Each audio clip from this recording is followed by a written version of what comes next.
दिनै जों उदालगुरि जिल्ला हारिमु आफादनिफ्राय बे खायजामाटि लाइमोन हारिमु आफादखौ जों गिबियावनो जों धन्यबाद होग्रोदों।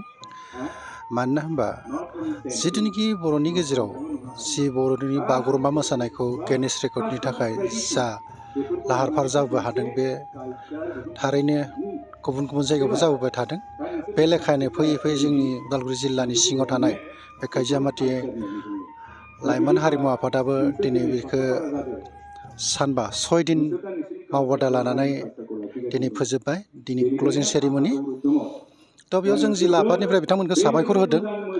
जिथुनिखि बर'नि जे बागुरुम्बा मोसानायखौ दिनै नोजोर बोनानै जि वर्कशप लाबाय, बे वर्कशपआ जोबोरैनो बाख्नायथाव आरो मोजाङैनो सोलोंनो हाबाय बिसोरो। आसा फारियो उनाव जों जेब्ला जिल्ला वाइजआव जोंखौ नागिरहरगोन सेन्ट्रेलनि बडिनिफ्राय, अब्ला निस्सय जों बेनिफ्रायबो बे बागुरुम्बा मोसानायाव मानसि थिनहरनो हागोन, बेखौ आसा फारिदों। मानोना होनबा दिनै सानबा 6 दिन मोजाङैनो सोलोंनो हाबाय।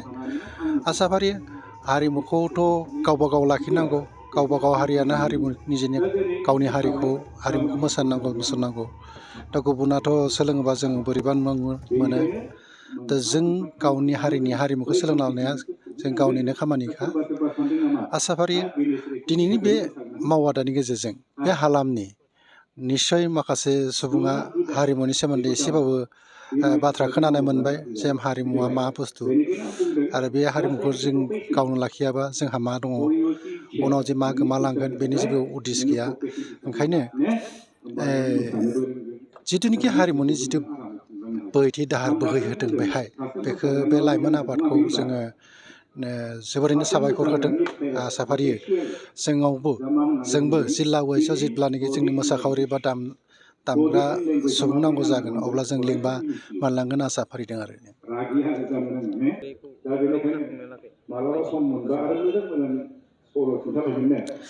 गिबियावनो बड'लेण्ड खौरांनिसिम खुलुमनायखौ जासिनाय थाबाय। आरो बिनि लोगो लोगोनो आङो नैबे खायजामाटि लाइमोन हारिमु आफाद बिथांमोननि हान्जाखौबो आङो साबायखर जासिगोन। खारन बिथांमोना दिनै फैयै 11 नभेम्बरनिफ्राय दिनै 16 नभेम्बर बे सानाव बिथांमोननि सानबायारि बेवहाय मावबादाया जोबफैबाय। दिनै आंखौ आलासि महरै लेंहरजानाय हिसाबै आंबो खोब गावखौनो गोजोननाय मोनदों। नोंगौ, जोंनि बर' हारियाव जेसेबांखि सेंग्रासा सिख्लासा सुबुंफोर दं, बिथांमोना फ्रायैनो बयबो मोसानो रोंनांगौ। आरो दामजु दामगिरिफ्रा हौवाफ्रा जिखिनि दं बिथांमोना दामनो रोंजोबनांसिगौ। खारन बे मोनसे जोंनि बर' हारिनि मोनसे अंग होननानै जों बुंनानै लानांगोन। खारन जों गुबुन जायगायाव थाङोब्ला जों गोबां अनसायनायखौ मोनबोयो जे जोंहा गोबां गावनि गाननाय जोमनाय, गावनि दामनाय मोसानाय बे दंखायो। जों बेवहाय रावबो गेजेन जानानै थानाङा। खारन जों बेखौ बोरै हागौ जोंनि बे वर्ल्डआव गोसारहोनायखौ जों अराय सम थांखिनानै लानांगोन। खारन जोङो जोंनि उदालगुरि जिल्लायाव जेसेबांखि खना खनला जायगा दं, जों बेवहाय जोङो बेवहाय मावबादाखौ लागोन आरो जोङो मावबादाखौ लागासिनो दं आरो लाबावगोन। दिनै जों 6था जायगायाव जोङो दख'रा हारिमु आफादजों दानायनि सिमां दं। जोंहा बे जोंनि खायजामाटि लाइमोन हारिमु आफादा जोङो 2018 मायथाइनि 30 जुलाइआव जोङो बे जोंनि खायजामाटि लाइमोन हारिमु आफादखौ जोङो गायसनना लादोंमोन। माने मोन्थोर हिसाबै जोङो खौसेथियानो गोहो हिसाबै जोङो सिगाङाव लानानै जोङो बे आफादखौ गायसनना लादोंमोन। आरो लोगोसे बहुद माने जोंनि एरियानि